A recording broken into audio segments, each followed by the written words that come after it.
and welcome back again. A little bit of excitement this week as we're starting a new series, which is always a fun and exciting time. So you may have guessed from the fact I'm holding a stick in my hand that we're going to be doing some more stick fighting. Specifically, we're going to be looking at doing some shillelagh. So this is going to be some Irish stick fighting. Now, why would a Bartitsu group be interested in looking at shillelagh? Well, we see from accounts that Vignay left us. So Vignay is our traditional style, kind of up here and everything kind of these kind of attacks. If you don't know what I'm talking about, please go back and watch our series on Vignay and it will fill you all in. But he writes that the one other system he really struggled to beat was shillelagh. So logically, he then set out to learn shillelagh. So that's what we've done as well. And we actually find that we can switch quite nicely between the shillelagh and Vignay, which gives us a better all-rounded cane system. Because the place where Vignay is very weak is when you're in very close to your opponent, and that is where shillelagh is very strong. So we're going to look at some shillelagh and go over that. Now, when I say that, we're going to be looking at one of the... There are several different shillelagh styles.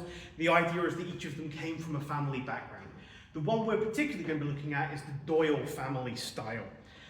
In my opinion, it's the only one that has a true claim to being an ancestral system rather than something that's been a bit more reconstructed recently. But that's the one we're going to be looking at, partly in my mind because it fits very well with Vignay and is very different. So that's the one I'm going to share with you.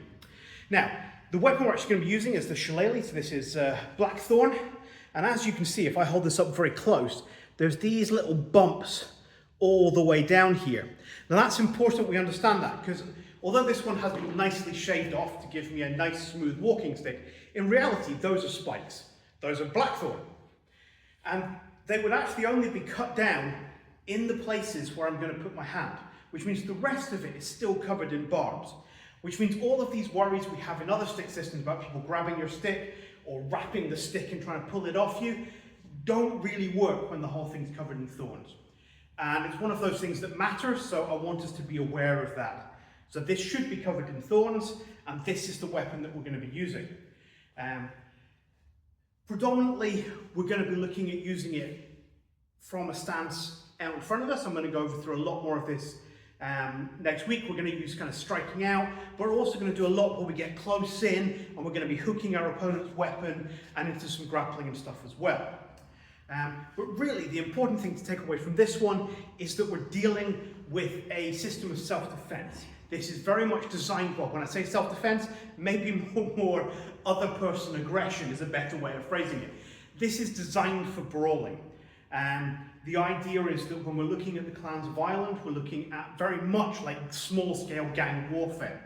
So what we're actually looking at is a weapon that's designed to be used, you can be carried with you all the time and employed very quickly in order to deliver quite lethal strikes. Although in fairness, one of the tenets of Doyle family system is to always finish a meal hungry. And by that I mean you should never actually kill your opponent, you should leave them alive. Because if they're dead, they can't tell of how wonderful you were when you beat them up. And this kind of growing your legend is an important feel that flows through shillelagh. One of the other sort of the 10 commandments is you should always declare your lineage before a fight, because if you don't tell them who you are, how are they going to know to go on and tell who beat them up in the pub later? And that's how your legend grows. So these kind of things matter in the kind of context.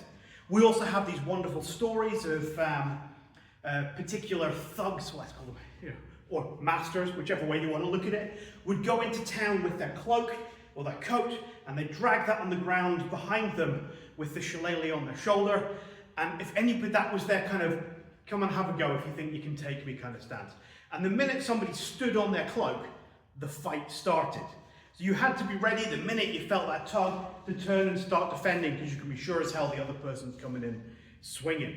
So it's this kind of weird setup. We've got kind of very violent kind of culture.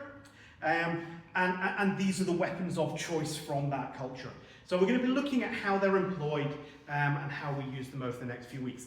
Now, the caveat to all of this, and in fact the reason I've agreed to do these videos is because lots of people keep asking me to write a book or do videos or whatever on shillelagh. I am not a shillelagh expert. I am someone who has picked up some shillelagh along the years. I've done a lot of research, I enjoy it, but I wouldn't classify myself as really a master of the shillelagh. I've not studied it under anybody professionally. But I wanted to share this because I think sadly a lot of the information that's out there is locked behind paywalls, and that doesn't really sit with my view of how I like humour to develop. So I'm going to give you what I know, but it comes under the caveat that I'm not an expert. But please do enjoy what I put up, make the most of it, and I'll catch you next week when we're actually going to start looking at some techniques. Until then, have a great week.